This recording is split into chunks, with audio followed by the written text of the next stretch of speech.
Hello, everybody. This is such a beautiful day in Portland, Oregon today that I'm enjoying it. Uh, been raining and gray, and it's the beginning of a really nice week ahead. So that's lovely. Finally, yes, it has to do with climate change and all that, but I'm going to take it and say, okay, it's not raining. It's good, right? So I hope all of you are doing well. Here is a little wisdom from my tradition on a Friday. Usually, when I send emails on Friday, it's like I'm thinking about something Jewish that has an implication and a nugget of wisdom that anybody can glean. And this is the thought today. In synagogues all over the world, the Torah portion that they are discussing is the last portion from the book of Leviticus. And it's talking about the year of the sabbatical year and the Jubilee year. The sabbatical years, we let the earth do its thing. We don't pick up fruit from the trees, whatever, we let it go and nourish the ground and nourish the earth so we have better fruit the next year. And the year of the Jubilee is not only just a rest for the earth, but it's also returning any of the properties, homes to their original owner. And of course, keep in mind that happened in as people came to Israel and they to the land, and he was learning how to live in the land of Israel. So that made me think for today. What if what if you had this understanding that nothing belongs to you? Like truly, nothing belongs to you. How will it change your life? How will it change what you do? How will it change your thoughts about your own future? I want you to think for a second because that is, I think, a huge question that stems from this week biblical portion. I asked this for to my husband. I said to him, "So, what does belong to us? Is it really true that nothing belongs to us, or is there something that belongs to us?" And he said, "Maybe could it be that our soul belongs to us?"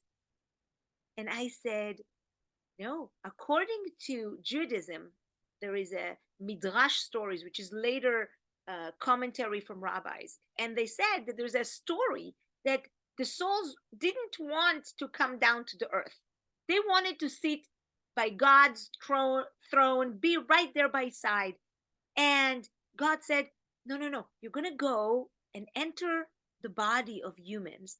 And then when the humans die, you can come back and be next to me." So that was really the only way he was able to convince the souls to go down to earth. So even the souls don't belong to us. And we know that our body doesn't belong to us because we say, from earth we came and to earth we shall return. The whole thing about, the appropriate Jewish burial, and, there's a little more modern takes nowadays, but I'm talking from the way in the Bible. So, okay, so the soul doesn't belong to us, the property doesn't belong to us, our body doesn't belong to us. What belongs to us? So then you think, okay, maybe maybe our feelings belong to us. And here is what I think.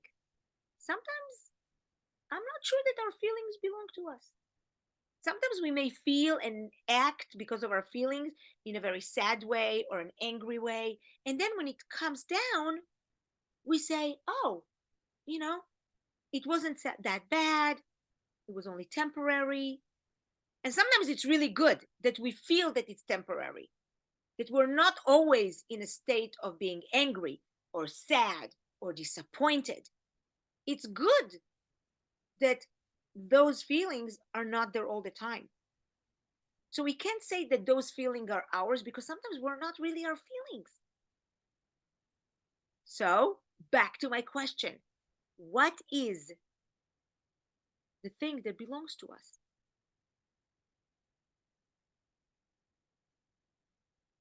And I think that the only thing that belongs to us are our deeds, what we do,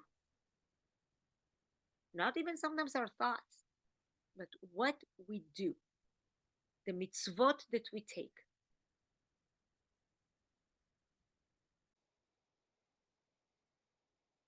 So, what are those deeds, those commandments that we leave behind? What are those that you leave behind? Judaism emphasizes the commandments. And there's a difference, right, between a commandment and a deed. A deed you do just because you feel like it and you feel like it's good idea. A commandment is when you are told to do something, and sometimes through the doing you realize the importance of whatever it is that you are doing. We have a couple words in Hebrew when we say, when God gave us the Torah, we said na'aseh v'nishma, we will do, and then we will listen, and then we will think, and then we will hear. The first is the doing. And I think that our deeds are what stays with us when we're alive and long after we're gone. So I want to leave you with that thought of questioning yourself. What is it that you leave behind? What if you knew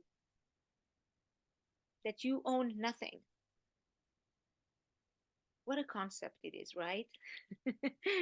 Living in a society that we all accumulate and we want to have more and we want to do more things and get more stuff and live in the best houses and it all looks beautiful. And it is. I love living in a beautiful home. But is it going to be completely mine forever? And the answer is probably not. At a certain point, we will move away from this house. So, what are the things that you can always say, this belongs to me? And that's the action. Actions do speak louder than words and sometimes louder than feelings. Have a wonderful weekend, everybody. Enjoy the glorious weather from wherever you are and make this day, this weekend, this next week to be the best that it can be for you and your loved ones. Make the right choices. Follow your heart. I'll talk to you next time.